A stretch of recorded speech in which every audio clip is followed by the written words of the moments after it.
Sunday. তো সকালবেলা আমি আর তর্পণ বেরিয়েছি বাজারে। তো এখান থেকে কিছু সবজি নিচ্ছি আর নেব চিকেন। তো সবজি টবজি নিয়ে আমাদের বাড়ির সামনে একটা চিকেনের দোকান আছে, তো সেখান থেকে চিকেনটা নিচ্ছি।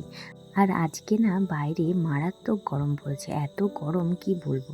তারপর বাড়ি এসে আমরা ব্রেকফাস্ট করলাম।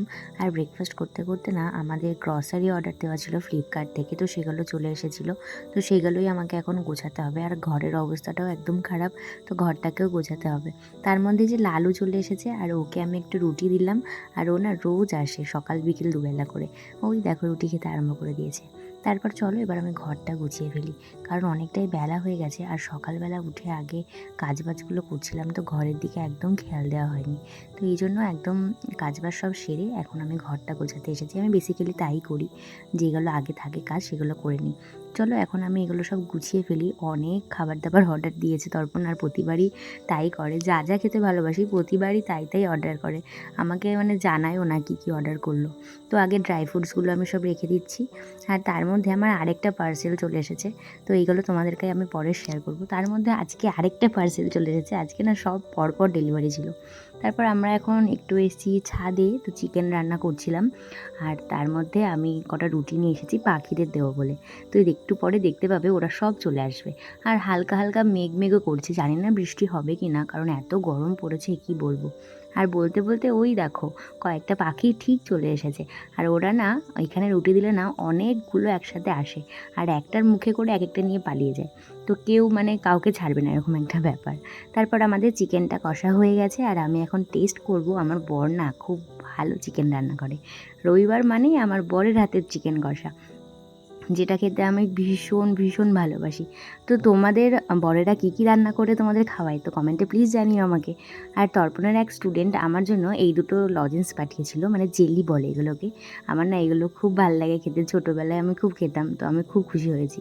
তারপর আমরা একটু মুভি দেখছিলাম, আর এই মুভিটা না খুবই ভালো, কি কিউট দেখো। তারপর সন্ধে হয়ে গেল, আর সন্ধেবেলা আমি একটু সন্ধে দিচ্ছিলাম। আর এখন আমি গপুকে ঘুম পাড়াবো। তো চলো গপুর একটা ছোট্ট বেড আছে, তোমাদের সাথে শেয়ার করি। এই দেখো পুচকি গপু এখন ঘুমিয়ে পড়বে। আর এটা ওর একটা ছোট্ট খাট, আর তার মধ্যে একটা মশারিও আছে যাতে ওকে মশা না কামড়ায়। তো গপুকে আমি গুড নাইট করে তারপর আমি চলে এলাম ঘরে। তারপর আমি একটু ফ্রেশ হয়ে নিলাম।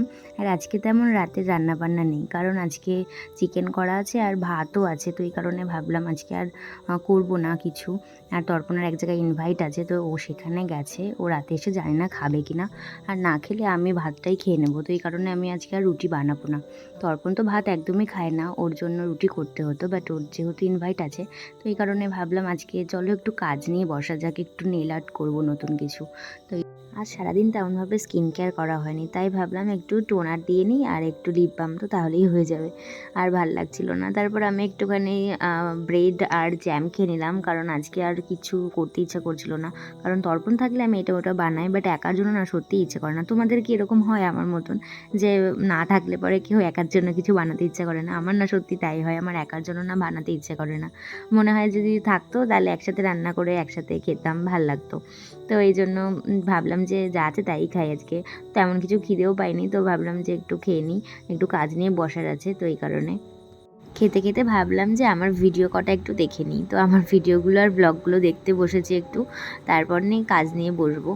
আর আমার ভিডিও তোমাদের কার কার ভালো লাগে প্লিজ আমাকে কমেন্টে জানিও।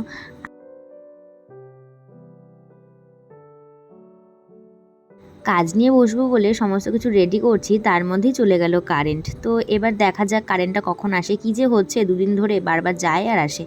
তো আমি ততক্ষণ কারেন্টের ওয়েট করি, আর তোমরা আমার ব্লগটা প্লিজ লাইক করে দাও, আর পরের ব্লগে দেখা হচ্ছে। বাই।